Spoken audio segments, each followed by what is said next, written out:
প্রিয় দর্শক, একদিকে ইউরোপের অন্যতম শক্তিশালী দল নেদারল্যান্ড, অন্যদিকে গত কয়েক বছরে ধারাবাহিকভাবে চমক দেখানো মরক্কো।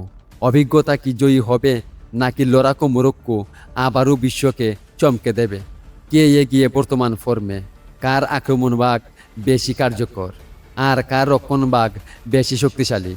আজকের ভিডিওতে থাকছে দু দলের গ্রুপ পর্বের পারফরমেন্স, শক্তি দুর্বলতা, গুরুত্বপূর্ণ খেলোয়াড় এবং ম্যাচের সম্ভাব্য ফলাফল। তাই ভিডিওটি শেষ পর্যন্ত দেখুন, কারণ শেষেই থাকছে আমাদের ম্যাচ প্রেডিকশন। প্রিয় ফুটবল প্রেমী দর্শক, 2026 ফিফা বিশ্বকাপের রাউন্ড অফ 32-এ মুখোমুখি হয়েছে নেদারল্যান্ড ও মরক্কো।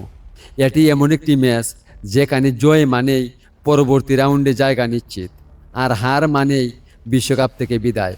তাই শুরু থেকেই দু দলই নিজেদের সেরাটা মাঠে উজাড় করে দিতে চাইবে।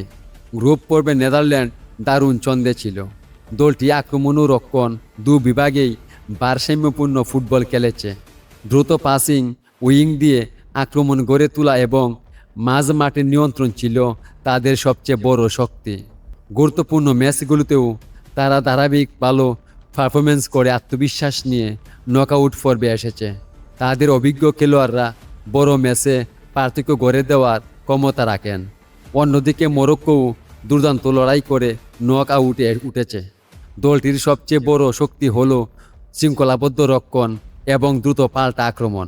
প্রতিপক্ষের ভুলের সুযোগ কাজে লাগাতে তারা খুবই দক্ষ। বড় দলের বিপক্ষেও আত্মবিশ্বাস নিয়ে খেলার মানসিকতা মরক্কোকে ভয়ঙ্কর প্রতিপক্ষ বানিয়েছে। এই ম্যাচে নেদারল্যান্ড বলের দখল রেখে আক্রমণ ফুটবল খেলতে চাইবে।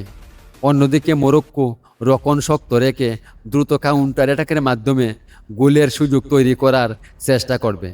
ফলে ম্যাচটি কৌশলগত দিক থেকেও বেশ উপভোগ্য হওয়ার সম্ভাবনা রয়েছে।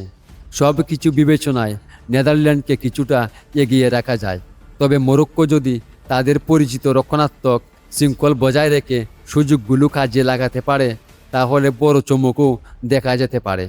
আর এমন আরও বিশ্বকাপ আপডেট ও বিশ্লেষণ পেতে আমাদের চ্যানেলটি সাবস্ক্রাইব করে পাশে থাকুন। ততক্ষণ পর্যন্ত ভালো থাকুন, সুস্থ থাকুন এবং ফুটবলের সঙ্গেই থাকুন। ধন্যবাদ সবাইকে।